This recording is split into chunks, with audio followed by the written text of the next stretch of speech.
반갑습니다. 말씀으로 하루를 여는 주님의 백성들을 예수님의 이름으로 축복합니다. 2023년 12월 13일 수요일 오늘 주신 말씀은 욥기 36장 1절부터 25절까지입니다.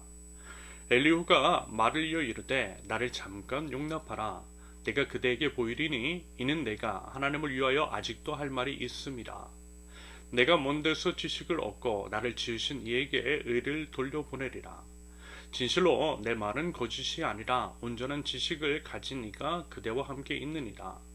하나님은 능하시나 아무도 멸시하지 아니하시며 그의 지혜가 무궁하사 악인을 살려두지 아니하시며 고난받는 자에게 공의를 베푸시며 그의 눈을 의인에게서 떼지 아니하시고 그를 왕들과 함께 왕좌에 앉히사 영원토록 존귀하게 하시며 혹시 그들의 족소에 매이거나 환난의 주에 얽혔으면 그들의 소행과 악행과 자신들의 교만한 행위를 알게 하시고 그들의 귀를 열어 교훈을 듣게 하시며 명하여 죄악에서 돌이키게 하시나니 만일 그들이 순종하여 섬기면 형통한 날을 보내며 즐거운 해를 지낼 것이요 만일 그들이 순종하지 아니하면 칼에 망하며 지식 없이 죽을 것이니라.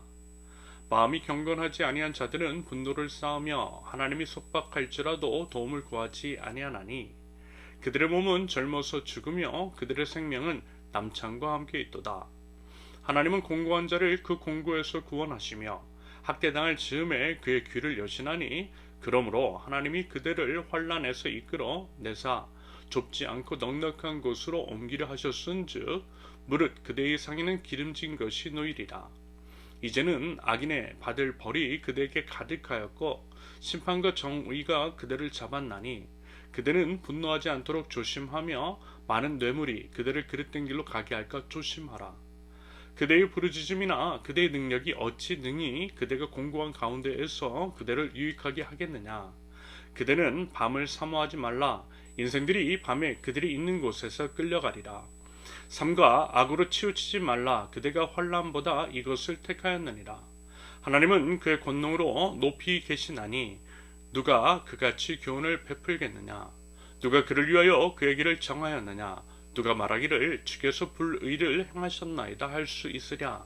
그대는 하나님께서 하신 일을 기억하고 높이라. 잊지 말지니라. 인생이 그의 일을 찬송하였느니라. 그의 일을 모든 사람이 우러러 보나니 먼 데에서도 보느니라. 아멘. 어제가 12.12 군사반란이 일어난 지 43년이 되는 날이었습니다. 최근 이것을 소재로 한 서울의 봄이라고 하는 영화가 큰 이슈가 되고 있죠.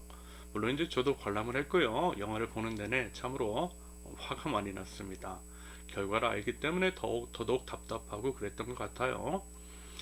우리가 이제 지금 욥기를 나누고 있는데요. 여러분 어떻습니까? 욥기와 결부죠. 이 내용 그리고 이제 군사반란을 일으킨 자들과 그에 맞선 하나님의 대한민국의 이제 정의를 위해서 나선 사람들을 살펴보면 여러분 어떤 생각이 드시냐는 것입니다. 예를 들어 욥의 이제 세 친구들과 엘리후 그들의 논리 그들이 가지고 있는 규범적 지혜로만 바라본다라고 한다면 아마 이제 전혀 납득이 가지 않는 상황일 것입니다. 악인은 호의호식하다가 뻔뻔하게 사과도 하지 않고 막대한 부를 자자손손에게 물려주고 심지어는 장수까지 하면서 자연사로 생을 마감했습니다. 이런 핵심 주동자 외에 다른 수많은 군사반란의 무리들이 그러한 삶을 살고 있고요. 이미 이제 사망한 경우에는 심지어 국립현충원에 안장되어 있다고도 하죠. 반면에 이제 그들과 맞서 싸운 분들은 그들 자신은 물론이고 가족들까지 비참한 삶을 살고 또 안타까운 죽음을 경험한 경우가 대부분이더라는 것입니다.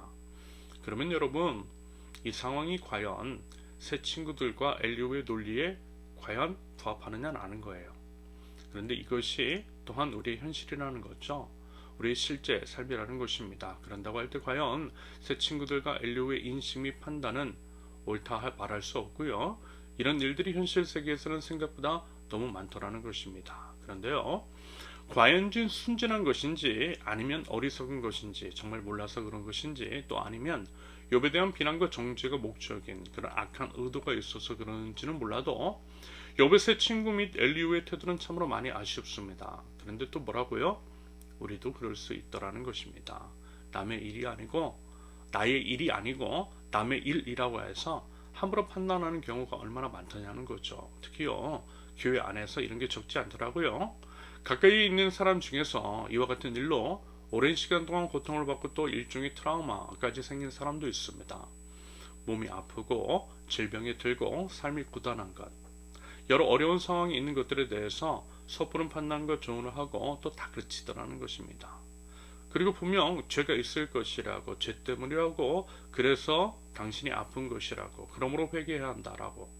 그런데 그 사람은 아무리 생각을 해봐도 그런 것은 없는 것 같고, 오히려 자기 자신을 죄인으로 몰아가고 다그치는 것이 참으로 공포스러웠다라고 고백합니다.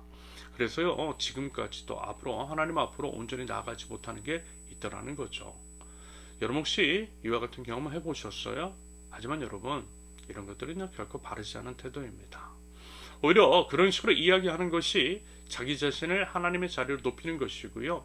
마치 자기가 하나님이나 되느냐 함부로 사람을 판단하는 것이며, 그것은 분명 하나님 앞에 죄일 수 있다라고 하는 것을 여러분 꼭 기억하실 수 있기를 바랍니다. 물론요, 죄 때문에 생긴 것일 수도 있어요.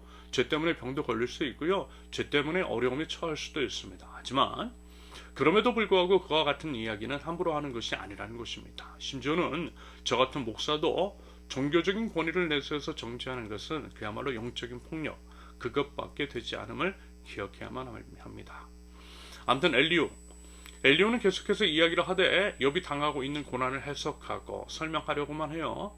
간단하게 이야기를 하면, 하나님께서는 악인을 벌하시고 의인을 높여주시지만 의인도 만약에 하나님께 복종하지 않으면 그를 반드시 벌하신다라는 거죠.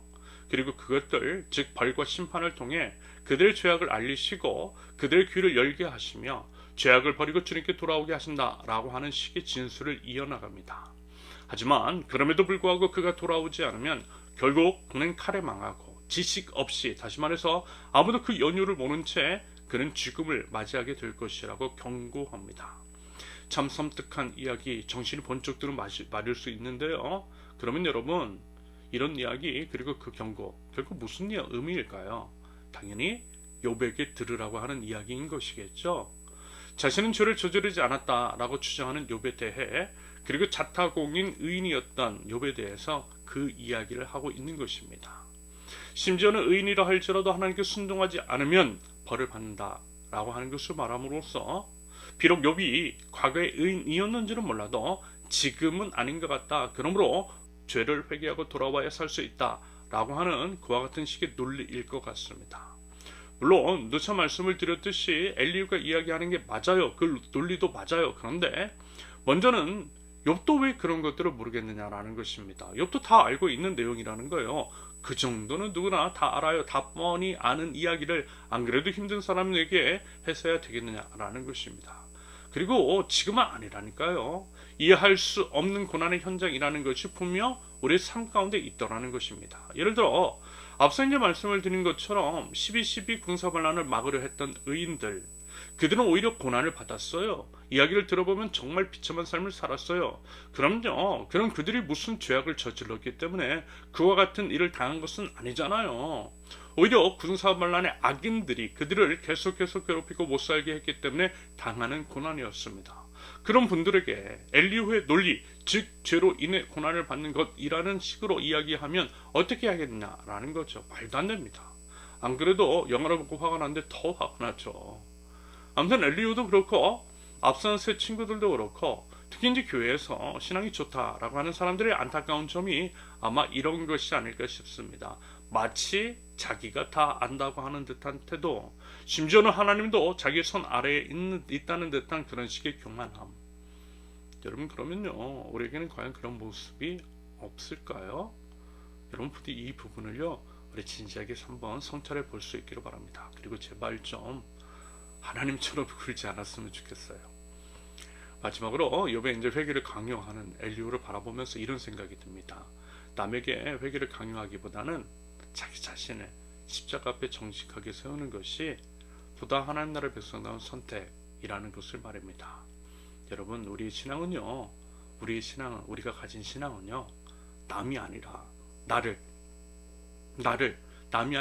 예수님의 십자가 위에 포기하는 것임을 여러분 꼭 기억하실 수 있기를 바랍니다. 이게 우리의 신앙이라는 것입니다. 아울러 우리의 지혜로 결코 측량할 수 없는 하나님 앞에 부디 그렇게 제발 겸손하실 수 있기를 예수님의 이름으로 축원합니다. 함께 기도합니다. 남을 판단하는 그 시선으로 저희 자신을 보게 하시며 남이 아닌 저희 자신을 십자가에 못 박을 줄 아는 바른 신앙인의 태도가 있게 하옵소서. 고난 중에서도 우리 하나님을 향한 믿음은 흔들리지 않게 하시며 고난 중에 오히려 하나님을 찬양하고 모든 것들을 온전케 하시고 온전한 하나님의 뜻을 이루실 것을 믿는 믿음으로 고난을 이겨낼 수 있도록 우리 하나님 저희들에게 믿음을 더하여 주시고 주님의 길로 인도하여 주시옵소서. 예수님의 이름으로 기도합니다. 아멘. 하나님께서 오늘 주신 말씀과 각자의 기도 제목을 놓고 우리 잠시 기도합니다.